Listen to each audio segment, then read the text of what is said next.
maafisa wa serikali walifuzu kushiriki kwenye mahojiano hayo kinyume cha sheria.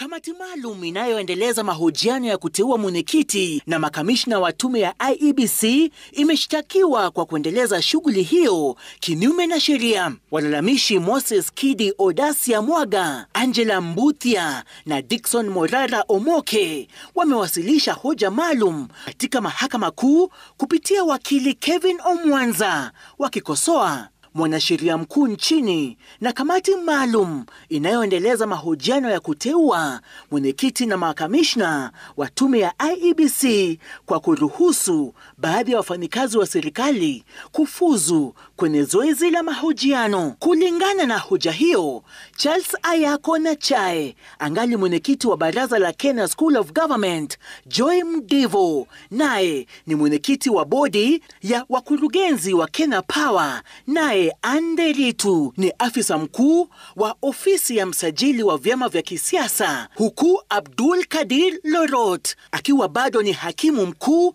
na hivyo hawapaswi kuhojiwa kuchukua nafasi hizo kwani ni kinyume na sheria. Aidha, mlalamishi Dickson Morara anadai kwamba yeye na vijana wengine 219 waliomba rasmi kuteuliwa kuwa makamishna wa tume ya IEBC walibaguliwa visivyo na kamati maalum inayoendeleza mahojiano ya kumteua mwenyekiti na makamishna wa tume ya IEBC. Walalamishi wanataka shughuli ya mahojiano kusitishwa mara moja hadi malalamishi yao yasikizwe. Jaji Chacha Mwita atatoa uamuzi wake kuhusu hoja hilo Jumatano tarehe 2 mwaka 2025. Seth Olale, runinga ya Citizen.